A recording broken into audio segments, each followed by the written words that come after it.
नमस्कार, क्यूज के इस ऑनलाइन प्लेटफॉर्म पर आप सभी का हार्दिक अभिनंदन स्वागत करता हूं। उम्मीद करता हूं सभी स्वस्थ होंगे, मस्त होंगे और निरंतर अपने श्रद्धाएं में व्यस्त होंगे। चलिए शुरुआत करते हैं आज की हम इस कक्षा का। आ जाइए सभी के सभी। बिल्कुल बिल्कुल। चलिए, तो आज हम पहले क्वेश्चन के साथ में आपके साथ में यूजीसी नेट जेआरएफ 2023 और हमारी तूफानी सीरीज की है अगली क्लास है। चलिए, नेक्स्ट पहला क्वेश्चन है हमारे सामने। हेलबैक बालू का स्तूप विशिष्ट लक्षण हैं, किसके हैं? तो ये हेलबैक बालू का स्तूप हमें देखने को मिलते हैं थार के मरुस्थल के। किसके? थार के मरुस्थल के। ठीक है ना। थोड़ी सी व्याख्या। हेलबैक बालू का स्तूप थार मरुस्थल का विशिष्ट लक्षण है जो मोटी रेत से निर्मित स्तूप को हेलबैक स्तूप या उसके वृद्ध रूप को द्रास कहते हैं। क्या कहते हैं? द्रास कहते हैं। और राजस्थान के थार के रेगिस्तान के पश्चिमी भाग में लंबे लंबे पवनानुवर्ती या अनुदैर्घ्य स्तूप अधिक संख्या में मिलते हैं, जिनकी ऊंचाई मिलती है हमें 595। यहाँ पर कई प्रकार के हमें बरखान बालू का स्तूप, सब्र, काफिज, अनुदैर्घ्य, पैराबोलिक और शीब, ये सभी के सभी क्या मिलते हैं? बालू का स्तूप।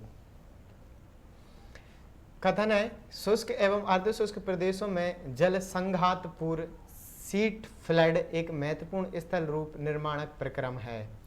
शुष्क एवं अर्धशुष्क प्रदेशों में उच्च तीव्रता वाली अल्पकालिक वर्षा होती है। आपको बताना है क्या कि ए और आर दोनों सही हैं, और उसकी व्याख्या भी करता है, क्योंकि जो शुष्क एवं अर्धशुष्क क्षेत्र होते हैं विविध प्रकार की स्थल आकृतियों का निर्माण जल बहाव यानी सीट फ्लड के द्वारा होता है। चूंकि इस क्षेत्र में अल्पकालिक एवं तीव्र वर्षा होती है कम समय के लिए, लेकिन अधिक वर्षा देखने को मिलती है जो जल बहाव की गति को तीव्र कर देती है, जिससे मृदा के जमाव एवं कटाव के कारण नवीन स्थलाकृतियों का निर्माण होता है। इस कारण कथन एवं कारण दोनों सत्य है। आगे कथन दिया गया है, हिमन नदियां द्रोणी का तल असाधारण रूप से सपाट होता है। चलिए आगे पढ़ते हैं, आगे क्या है।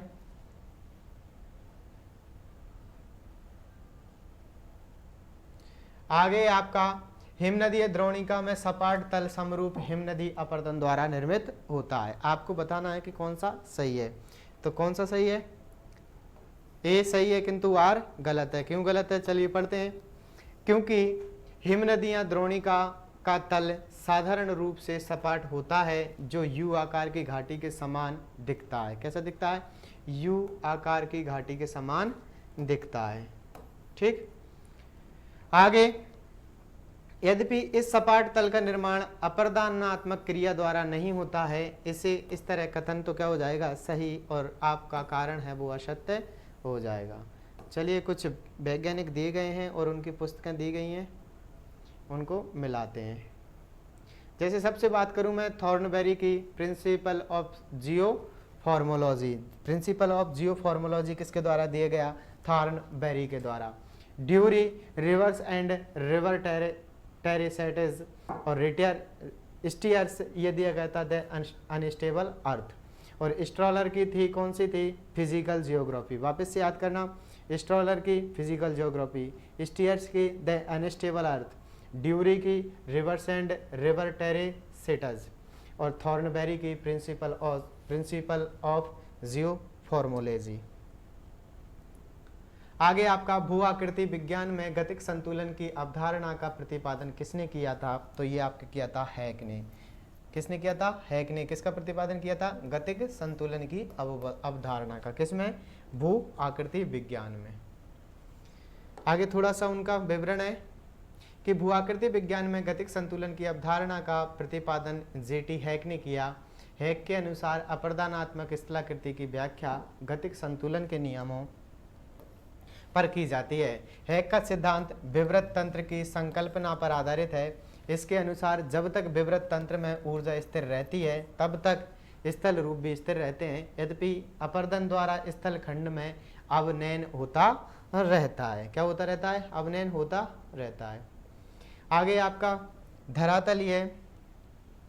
धरातलीय ताप का भूमंडलीय प्रतिरूप सामान्यतः नियंत्रित होता है। किसके द्वारा होता है? ये आपका महाद्वीप, महासागर, विषमता, अक्षांश एवं ऊंचाई के आधार पर। वापस याद रख लेना, धरातलीय ताप का, किसका, धरातलीय ताप का भूमंडलीय प्रतिरूप सामान्यतः नियंत्रित होता है किसके द्वारा, तो एक तो आपका महाद्वीप और महासागर की जो विषमता पाई जाती है उसकी वजह से, और दूसरा अक्षांश और ऊंचाई की वजह से।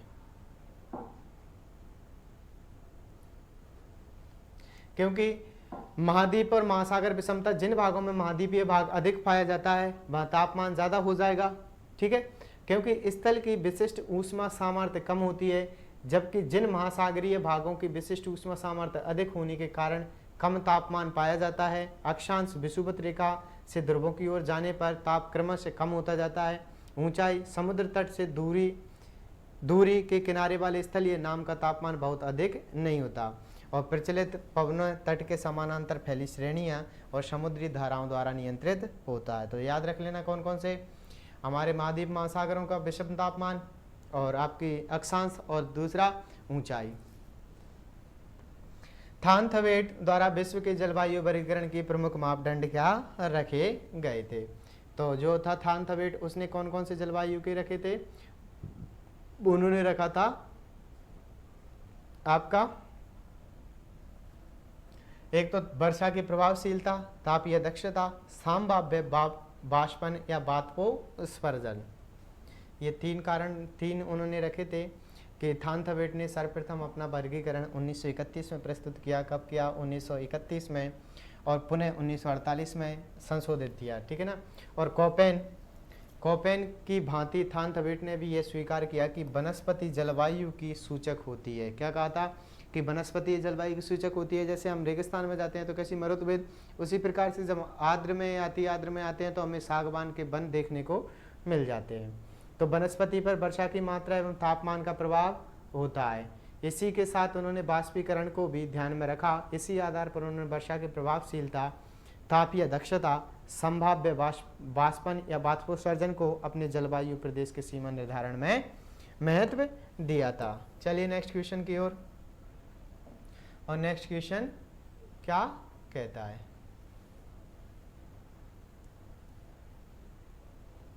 नेक्स्ट क्वेश्चन है आपका, पृथ्वी का अनुमानित औसत एल्बिडो है।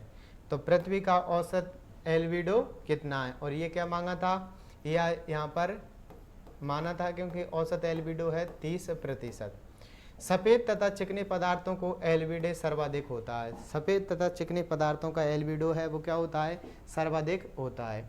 इसी कारण बर्फ, बादल का एल्बिडो सर्वाधिक होता है। याद रखना, सफ़ेद का सबसे अधिक होता है, और इसी कारण क्या है, जो आपके बादल हैं और बर्फ है इनका एल्बिडो सर्वाधिक होता है। किसी तल द्वारा परिवर्तित विकिरण तथा उस तल द्वारा कुल प्राप्त की गई विकिरण के अनुपात को संबंधित तल का एल्बिडो कहते हैं। यानी किसी परावर्तित विकिरण द्वारा और उसके द्वारा जो प्राप्त किया गया है, उसके द्वारा जो प्राप्त किए गए हैं उनको क्या कहेंगे हम, एल्बिडो कहते हैं। और पृथ्वी का औसत एल्बिडो है 30%, यद्यपि इसकी मात्रा भूमध्य के क्षेत्रों की अपेक्षा ध्रुवीय क्षेत्रों में अधिक है, क्योंकि हमने देखा था कि जो सफ़ेद वाली चीज़ है वहाँ पर क्या होगा, अधिक एल्बिडो देखने को मिलेगा। चलिए नेक्स्ट क्वेश्चन है आपके सामने, प्रत्यानुवर्ती सरिता सामान्यतः प्रभावित होती है, किसके द्वारा प्रभावित होती है वो हमें बताना है, ठीक। तो ये आपके प्रभावित होती है अनुवर्ती सरिता के विपरीत, किसके द्वारा, अनुवर्ती सरिता के विपरीत, ठीक।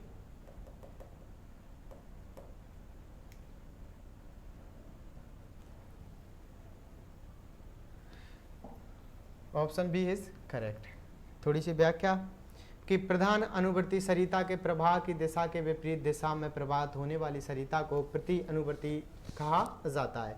वास्तव में प्रति अनुवर्ती सरिता ही होती है, क्योंकि वह भी जल के अनुरूप ही प्रभावित होती है। क्या होती है, वो जल के अनुरूप, जैसे जल बह रहा है उसके अनुरूप प्रभावित होती है। और प्रति अनुवर्ती परपर्दी समकोण पर मिलती हैं। उदाहरण के लिए शिवालिक श्रेणियों से निकलकर उत्तर दिशा में प्रभावित होने वाली सरिताएं प्रति अनुवर्ती हैं। कौन सी है, ये शिवालिक है, और उत्तर दिशा की ओर आने वाले कौन सी हो जाएंगी, तो वो हो जाएंगे हमारी अनुवर्ती, क्योंकि ये दक्षिण दिशा में प्रभावित होने वाली प्रधान अनुवर्ती गंगा तथा यमुना की सहायक पूर्व पश्चिम दिशा में प्रभावित होने वाली परिवर्ती नदियों के समकोण पर मिलती है। प्रधान अनुवर्ती सरिता की प्रवाह दिशा के अनुरूप दिशा में प्रभावित होने वाली सरिताओं को नवानुवर्ती कहते हैं। प्रधान अनुवर्ती सरिता की प्रवाह दिशा के अनुरूप ही दिशा में प्रभावित होने वाली सरिताओं को हम नवीनानुवर्ती कहा जाता है। ठीक, आगे क्वेश्चन नंबर 10 और 10 कह रहा है हमसे कि भूआकृतिक विज्ञान में एक रूपतावाद के सिद्धांत के प्रथम पोषक कौन थे। तो वो कौन थे? हटन। कौन थे? हटन। किसके? एक रूपतावाद के। क्योंकि जेम्स हटन ने बताया कि भूगर्भिक प्रक्रम भूगर्भिक इतिहास के प्रत्येक काल में समान रूप से सक्रिय है। इसी आधार पर उन्होंने प्रतिपादित किया कि वर्तमान भूत की कुंजी है। उन्होंने क्या कहा था कि वर्तमान ही क्या है? भूत की कुंजी है। क्वेश्चन नंबर 11 और यह दिया गया है, भारत के निम्नलिखित इस्पात संयंत्रों में से किस संयंत्र की वेबर द्वारा स्थापित आदर्श स्थानिक त्रिभुज में निम्नतम स्थानीयकरण लागत है। तो वो किस में है? बोकारो में। किस में है? बोकारो में। चलो पढ़ते हैं क्यों और उनका सिद्धांत क्या कहता है। तो हमने पढ़ा था इनका सिद्धांत कि वेबर ने कहा था कि आप अगर कहीं उद्योग स्थापित कर रहे हो तो कच्चे माल के पास में स्थापित करें, क्योंकि उसकी अवस्थिति उसको प्रभावित करती है। क्योंकि जो आपका बोकारो इस्पात संयंत्र है वेबर द्वारा प्रसिद्ध होता है, क्योंकि कच्चे माल स्थानिक तथा भार आसमान पदार्थ हो तो उद्योग की अवस्थिति की समस्या जटिल हो जाती है। इसके समाधान के लिए वेबर ने समस्थानिक त्रिभुज की रचना की थी। आगे है आपका गोंडों का बृहद संकेंद्रण है। गोंडों का बृहद संकेंद्रण कहाँ देखने को मिलता है? बस्तर प्रदेश में। गोंडों का बृहद संकेंद्रण छत्तीसगढ़ के बस्तर प्रदेश में पाया जाता है। इसके साथ ही गोंड जनजाति मध्य प्रदेश आंध्र प्रदेश के पठारी क्षेत्र दोनों में रहते हैं। बस्तर पठार में इनके प्रमुख वर्ग हैं, वो क्या हैं? मारिया, भटरा, गडावा, हालवा, ठाकर। वापस ठाकर, हालवा, गडावा, भटरा, मारिया सभी के सभी किसके प्रकार हैं? गोंडों के। सर्वाधिक कहाँ मिलते हैं? बस्तर में। बस्तर कहाँ? छत्तीसगढ़ में। इसके साथ ही किस किस में? आपके मध्य प्रदेश आंध्र प्रदेश इन दोनों के अंदर भी देखने को मिलते हैं। क्वेश्चन नंबर 13 है और क्वेश्चन नंबर 13 क्या? नेक्स्ट है आपका क्वेश्चन नंबर 13 और 13 क्या कहता है कि भारत में स्थलाकृति मानचित्रों का निर्माण किया जाता है। तो किसके द्वारा किया जाता है? NATMO के द्वारा। किसके द्वारा? National atlas thematic mapping organisation. किसके द्वारा? NATMO। ठीक है ना? क्या? नेशनल एटलस थीमेटिक और मैपिंग ऑर्गेनाइजेशन।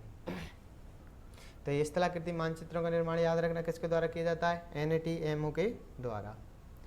आगे आपका निम्नलिखित में से केंद्रीय प्रवृत्ति का सामान्यतः उपयोग में आने वाला मापन कौन सा है? तो सामान्य मापन कौन सा है? वो है आपका माध्य का। क्या है? माध्य का। किसी सम्यक श्रेणी के मूल्यों को आरोही तथा अवरोही क्रम में व्यवस्थित करने के पश्चात जो मूल्य श्रेणी के मध्य स्थित होता है उस श्रेणी का माध्य मूल्य क्या कहते हैं? उस श्रेणी के मध्य में होता है उसे माध्यिका कहते हैं। ज्योग्राफी का शीर्षक से कई ग्रंथ लिखने वाले लेखकों की पहचान कीजिए। तो बिल्कुल कौन से हैं आपका? स्ट्रैबो। कौन है? स्ट्रैबो। स्ट्रैबो ने पृथ्वी को 3 से 60 अंशों में विभक्त किया था। प्रत्येक अंक की पारस्परिक दूरी 700 स्टेडिया निर्धारित की थी। स्ट्रैबो ने पृथ्वी को कुल 5 कटिबंधों यानी विषुवत कटिबंध, विषुवत रेखा के उत्तर दक्षिण 2 कटिबंध और ध्रुवों के 2 कटिबंधों में बांटा है। ऐसे ऐसे ऐसे। ठीक है ना? एक, दूसरा और ये लास्ट वाला। ठीक है ना? तीसरा। तो इनको गणना करें। ये भूमध्य रेखा है 0 डिग्री 23 डिग्री 23 डिग्री इधर एक, और दूसरा ये, और दूसरा वाला ये, यानी कि 3, चौथा और 5वां। देखिए कैसे, जैसे ये पृथ्वी है, ये भूमध्य रेखा है और भूमध्य रेखा के 23 डिग्री दक्षिण में और 23 डिग्री उत्तर में इसको एक कटिबंध कहा था। क्या कहा था? एक। अब 23 डिग्री से 66 डिग्री इधर और 66 डिग्री इधर दूसरा, इसको तीसरा। बचे 2, 66 से 90 वाला चौथा, और इधर भी 66 से 90 वाला कौन सा हो गया? 5वां।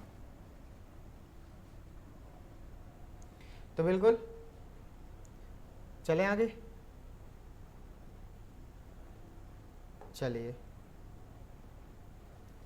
आगे आपका क्वेश्चन नंबर 16, भारत में हरित क्रांति के संबंध में कौन सा कथन सही नहीं है, वो हमको छांटना है कि इनमें से कौन सा है जो सही नहीं है।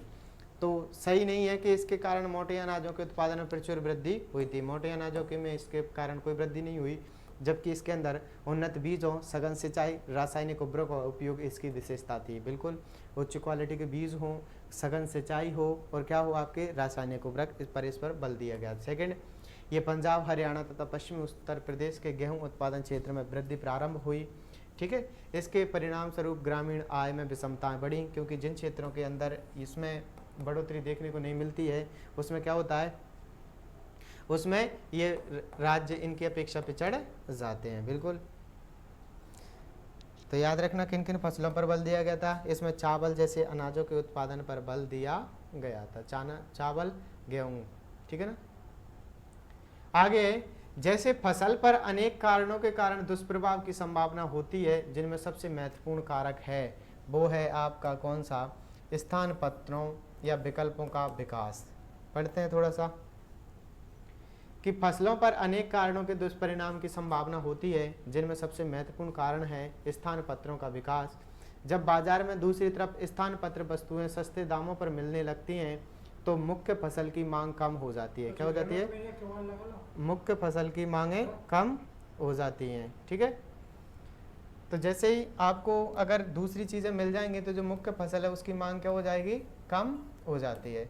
जैसे कॉफ़ी के महंगे होने पर, चाय सस्ते होने पर व्यक्ति कॉफ़ी का स्थान चाय के प्राथमिकता देने लग जाता है। जैसे अगर आपकी चाय की मात्रा बढ़ गई तो वह दूसरी जगह क्या पीने लग जाएगा, कॉफ़ी पीने लग जाता है। ठीक है ना। आगे, टॉपे के परिवहन मॉडल में कोई विकास की अवधारणा है, इन अवस्थाओं की संख्या है, वो संख्या क्या है वो हमें बतानी है। ठीक है, तो वो संख्या कितनी है, 4। किसमें, टॉपे के परिवहन मॉडल में।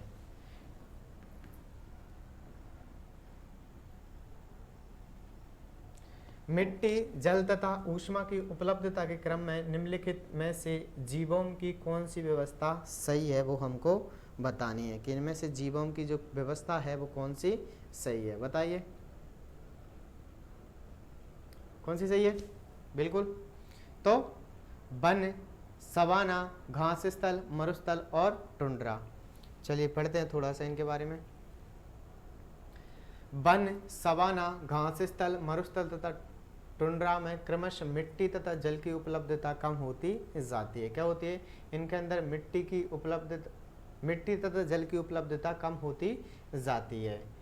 वन क्षेत्र में वृक्षों की अधिकता के कारण मृदा का बहाव कम एवं वर्षा अधिक होती है। सवाना वन उष्णकटिबंधीय क्षेत्र में होने के कारण एवं ऊष्मा की सर्वाधिक होती है और ये क्रमशः ध्रुवों की क्षेत्रों में कम देखने को मिलती है। नेक्स्ट बात करूं आपसे, क्वेश्चन नंबर है आपके सामने 20 और क्वेश्चन नंबर 20 क्या कह रहा है।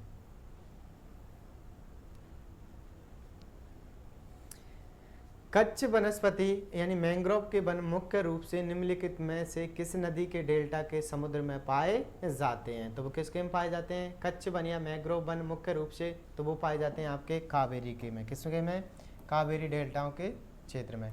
कच्छ वनस्पति के वन मुख्य रूप से कावेरी नदी के डेल्टा समुद्र में पाए जाते हैं। तात्पर्य, कच्छ में जिस प्रकार की वनस्पति पाई जाती है उसी प्रकार की वनस्पतियाँ कावेरी के डेल्टा में भी पाई जाती हैं। ठीक, आगे आपका क्वेश्चन नंबर 21, निम्नलिखित में से कौन सा भूमंडल का कार्बन कुंड कहलाता है। तो क्या कहलाता है, विषुवत रेखीय वर्षावन। वापस से याद रख लेना, भूमंडल का कार्बन कुंड क्या कहलाता है, विषुवत रेखीय वर्षावन। क्यों कहलाते हैं, क्योंकि इन क्षेत्रों में वनों की संख्या क्या होती है, अधिक। क्या होती है, अधिक। इसलिए बड़ी मात्रा में कार्बन डाइऑक्साइड को श्वसन क्रिया के द्वारा अपने अंदर लिए रहते हैं और O2 का बड़ी मात्रा में उत्पादन करते हैं। और मैं बात करूं जो आपके अमेजन वर्षावन है वो 20% ऑक्सीजन का निर्माण करते हैं। गंभीर समुद्री नितल में निम्नलिखित में से कौन से निक्षेप मिलते हैं, वो आपको बताना है कौन से मिलते हैं।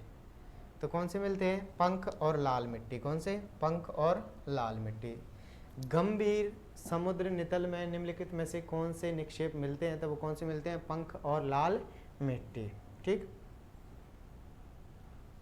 गंभीर समुद्री नितल में पंख और लाल पंख के निक्षेप पाई जाती हैं। पंख बहुत ही महीन कणों वाले निक्षेप होते हैं।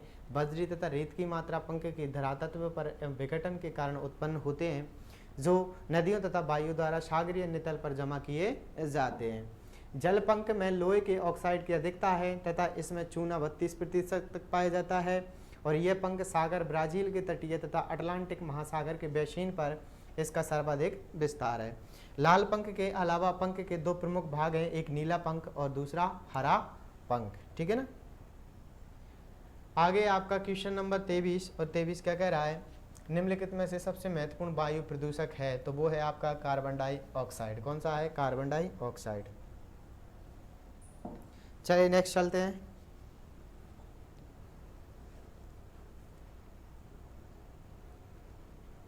और नेक्स्ट क्या कहता है हमारा? कार्बन डाइऑक्साइड सबसे महत्वपूर्ण वायु प्रदूषक है। वायुमंडल में कार्बन डाइऑक्साइड की अधिक मात्रा होने पर वायुमंडलीय ऊष्मन की प्रक्रिया प्रभावी हो जाती है, जिस कारण समुद्री जल स्तर में धनात्मक वृद्धि, प्रवाल विरंजन, त्वचा कैंसर जैसे अनेक दुष्परिणाम सामने आते हैं। किसके कारण? कार्बन डाइऑक्साइड की जब वायुमंडल के अंदर क्या हो जाए?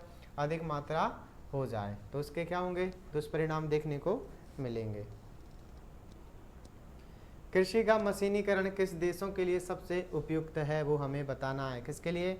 विस्तृत भूमि वाले देशों के लिए। किसके लिए? विस्तृत भूमि कृषि वाले देशों के लिए। किसका? कृषि का मशीनीकरण। क्योंकि जब बड़े बड़े खेत होंगे तो बड़े बड़े खेतों के अंदर आप, साधारण सी बात है कि एक व्यक्ति विशेष या मानव संसाधनों से आप उनका पूर्ण उपयोग नहीं कर सकते, जबकि बड़े बड़े खेत होंगे तो बड़ी बड़ी मशीनों की आवश्यकता भी देखने को मिलेंगी। ठीक है, चलिए नेक्स्ट आगे बात करते हैं हम क्वेश्चन नंबर 25 की। 25 है आपका, निम्नलिखित में से किस फसल की अंतर्राष्ट्रीय बाजार में भारी मात्रा प्रवेश करती है? तो वो कौन सी है आपकी? गेहूं। गेहूं की भारी मात्रा प्रवेश करती है, क्योंकि गेहूं के प्रमुख उत्पादक देश हैं चीन, यूएसए, रूस, भारत और कनाडा। ठीक है, आगे question number 26, socio economic models शीर्षक पुस्तक के संपादक थे। कौन थे वो? चोरले तथा हैगेट। कौन थे? चोरले तथा हैगेट। किसके? सोशियो इकोनॉमिक मॉडल्स के। सोशियो इकोनॉमिक्स मॉडल के कौन थे? चोरले तथा हैगेट। क्योंकि ये मात्रात्मक क्रांति के प्रवर्तक हैं, इन्होंने भूगोल में मॉडल तथा तंत्र विश्लेषण के प्रयोग को विकसित किया है। भूगोल में तंत्र विश्लेषण तथा मॉडल को विकसित करने का श्रेय किसको जाता है? तो वो जाता है आपके चोरले तथा हैगेट को। आगे एक बेहद ही प्यारा क्वेश्चन है, निम्नलिखित में से किस भूगोलवेता ने भारत में अनेक वर्ष व्यतीत किए और भारत पर एक ग्रंथ भी लिखा? तो वो कौन थे? अल बरूनी। कौन थे? अल बरूनी। पढ़ते हैं अल बरूनी को।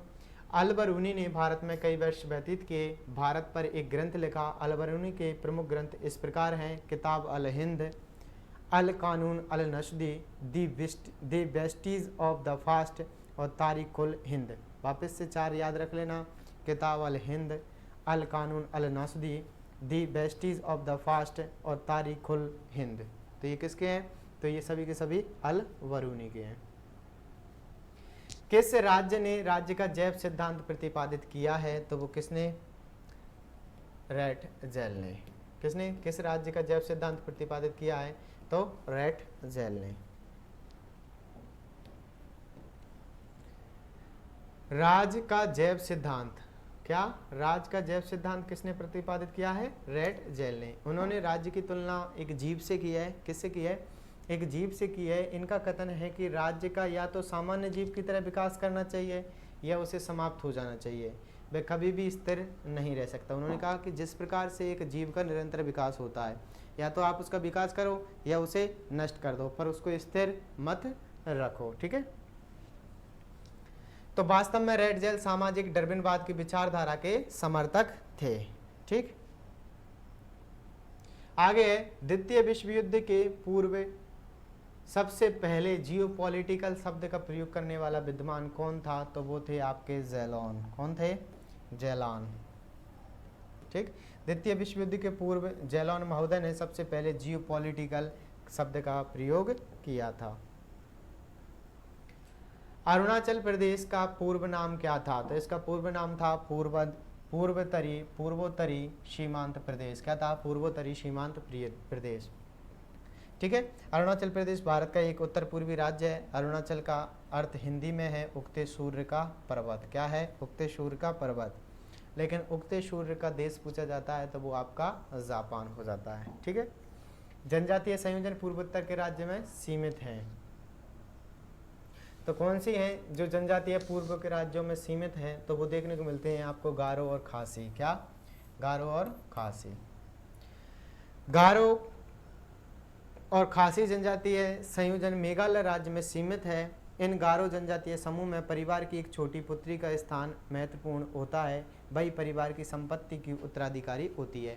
हम कह सकते हैं कि यहाँ पर जो प्रथा है वो मातृसत्तात्मक देखने को मिलती है। कौन सी देखने को मिलती है? मातृसत्तात्मक देखने को मिलती है। यानी यहाँ पर लड़कियाँ विदाई के समय लड़कियाँ नहीं रोती, लड़के रोते हैं। क्या कहते हैं? लड़के रोते हैं। क्योंकि क्या होता है कि परिवार की मुखिया कौन होती है? लड़की। तो घर जमाई बन के रहना पड़े, है ना। देख लेना ऐसा कुछ हो तो फिर, है ना, पूर्वोत्तर राज्य में घर जमाई का सिस्टम। निम्नलिखित में से कौन सा सूचक सामाजिक कल्याण के संदर्भ में प्रासंगिक नहीं है? तो कौन सा है वो? विकासशील देशों में बहुराष्ट्रीय कंपनियों का प्रवेश। क्या है कि ऐसा सूचक जो सामाजिक कल्याण के संदर्भ में प्रासंगिक नहीं है। क्या है कि बहुराष्ट्रीय कंपनियों का प्रवेश। जैसे ही बहुराष्ट्रीय कंपनियां आएंगी प्रतिस्पर्धा देखने को मिलेगी। ठीक है। क्योंकि सामाजिक कल्याण के संदर्भ में प्रासंगिक नहीं है, जबकि आवास का प्रावधान, स्वास्थ्य सुविधाओं तक पहुंच में सुधार तथा शिक्षा सुविधाओं का प्रावधान सामाजिक कल्याण के संदर्भ में प्रासंगिक है। आप हॉस्पिटल निकालिए, आप उनके लिए आवासों की व्यवस्था कराइए, तो ये सब तो क्या है? समाज के कल्याण के काम है। जबकि हम बहुराष्ट्रीय कंपनियों का प्रवेश देखते हैं तो ये समाज के कल्याण के लिए प्रासंगिक नहीं है। ठीक।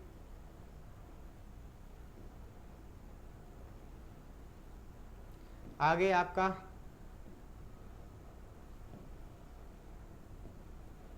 क्वेश्चन नंबर 33 और क्या कह रहा है? प्राकृतिक स्थल हार्थ की अवधारणा का सर्वप्रथम प्रयोग किया है। हार्थ की अवधारणा का प्रयोग किया है तो किसने किया है? या किस संप्रदाय ने किया है? तो वो क्या है? भूगोल के वर्कल संप्रदाय ने। किसने? भूगोल के वर्कले संप्रदाय ने और सर्वप्रथम सांस्कृतिक स्तर हार्थ की अवधारणा का प्रयोग किया है।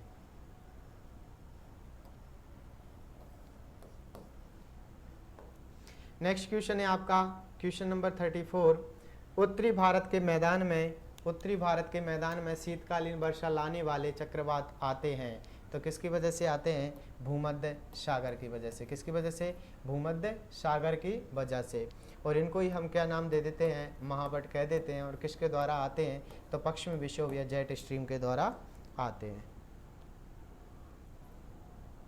पढ़ लीजिए। उत्तरी भारत के मैदान में शीतकालीन वर्षा लाने वाले चक्रवात भूमध्य सागर से आते हैं।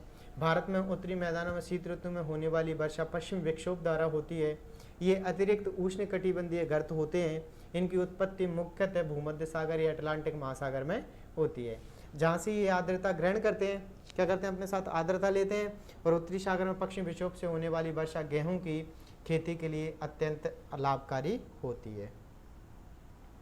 अब एक तरफ सूची दी गई है कि कौन से क्षेत्र में क्या देखने को मिलता है, तो सुमेलित करें। पेट्रोलियम की बात करें तो हम अभी थोड़ी देर पहले बात करते आए थे खंबात बेसिन जो गुजरात के अंदर है। कहाँ? गुजरात के अंदर इसके खंबात के पेट्रोल के हमें क्या देखने को मिलते हैं? भंडारण देखने को मिलते हैं। और कागज़ का कारखाना अमलाई में देखने को मिलता है। अब्रक की बात करें झारखंड में देखने को मिलता है। हीराकुंड परियोजना ओडिशा, वापस से हीराकुंड परियोजना ओडिशा की है। अब्रक झारखंड का है। कागज़ का कारखाना अमला लाई में है। पेट्रोलियम का खंबात बेसिन में है। और ये जो क्वेश्चंस हैं कुछ रिपीटेड आते चल रहे हैं। भारत का सर्वप्रमुख केसर उत्पादक राज्य है, चलो बताओ। तो केसर कहाँ हो सकती है? जम्मू और कश्मीर में। ठीक है ना। जो करेवा घाटी है वहाँ पर, उसमें करेवा के अंदर क्या देखने को मिलता है, केसर देखने को मिलता है। ठीक।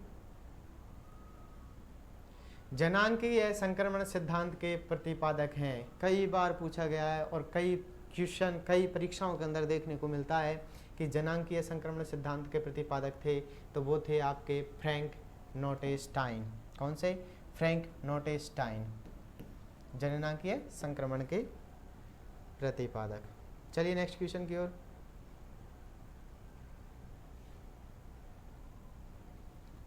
जनांकीय संक्रमण सिद्धांत का प्रतिपादन नोस्टीन ने सन 1945 में किया। नोस्टीन ने पश्चिमी यूरोपीय देशों के अनुभवों का प्रयोग करके जनसंख्या के कालिक वृद्धि प्रतिरूप सामान्यकरण जन्म दर मृत्यु दर में होने वाले कालानुक्रमीय परिवर्तनों के आधार पर किया था। नेक्स्ट है आपका जनसंख्या घनत्व के संबंध में निम्नलिखित में से कौन सा सही क्रम है, यानी कि हमको बताना है कि सबसे अधिक जनसंख्या कहाँ देखने को मिलती है। तो सबसे पहले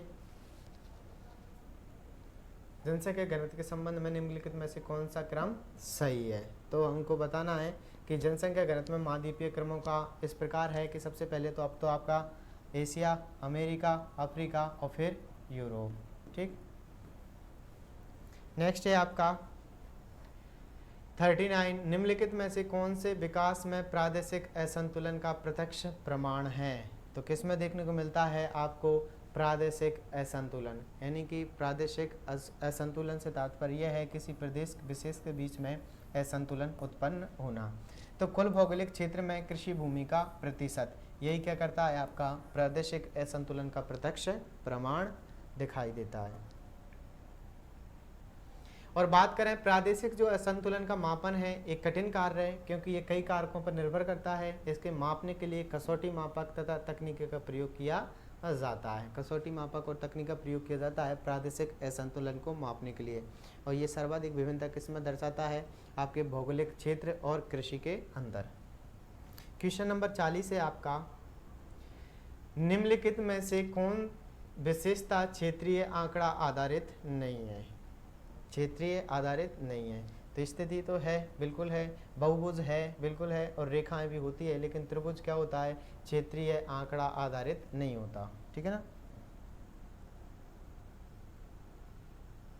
इनमें से कौन सा सुमेलित नहीं है वो हमें बताना है। जैसे मैं बात करूं, ये अभी हाल ही में किसी आरएएस में पूछा गया था, सॉरी, बेलाडीला लोह अयस्क के लिए प्रसिद्ध है और कुद्रेमुख लोह अयस्क के लिए, नवेली लिग्नाइट के लिए, लेकिन जो मजाल खंड है वो कोयले के लिए प्रसिद्ध नहीं है। तो ये हमारा क्या है, सुमेलित नहीं है।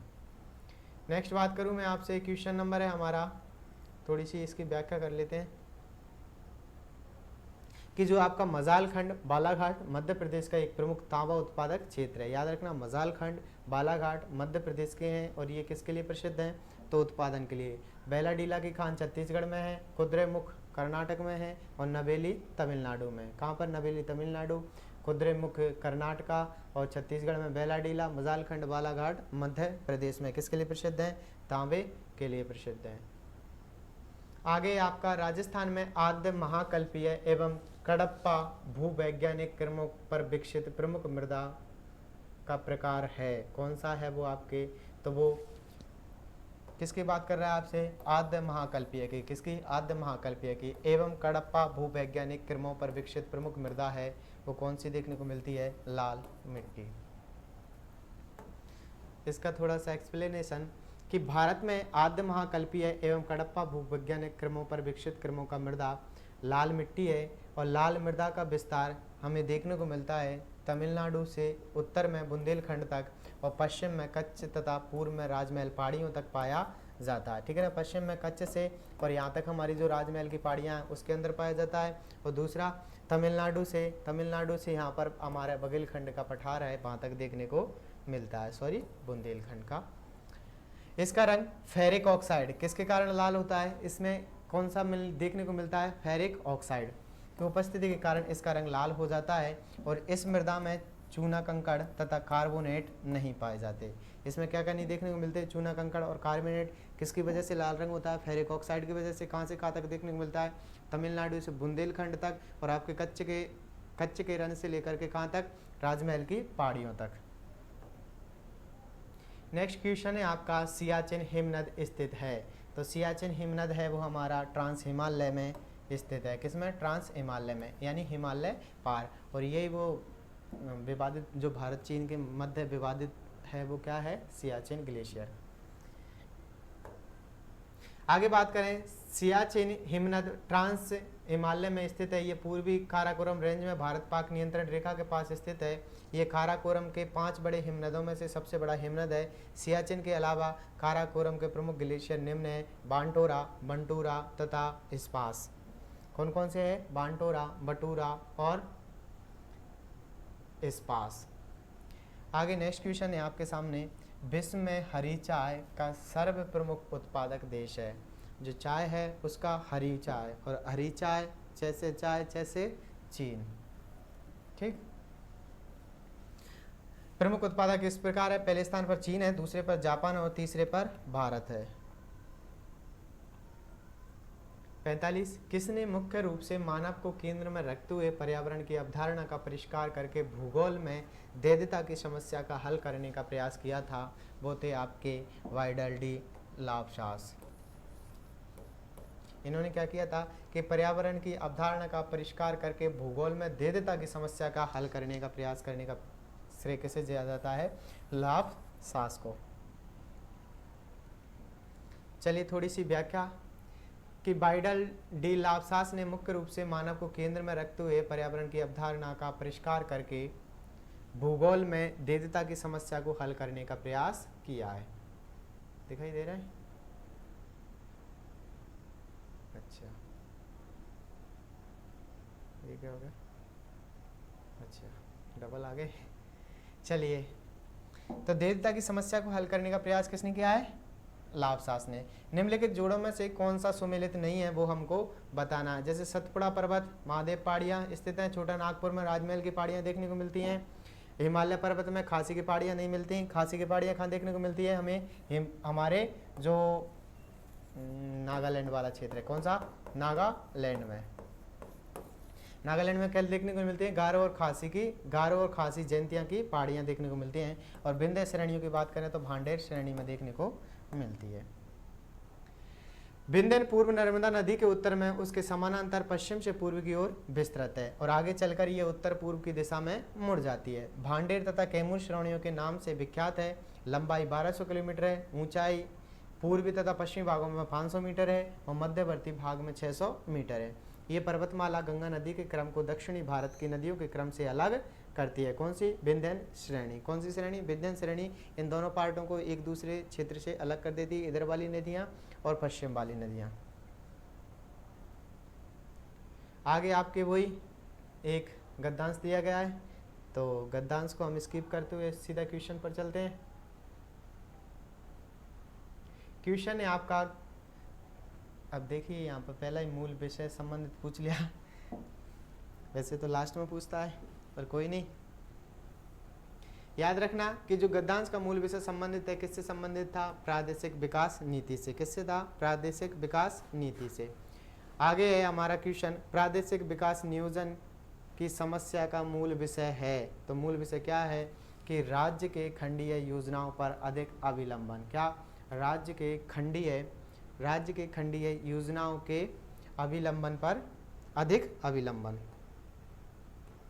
आगे थोड़ी सी व्याख्या।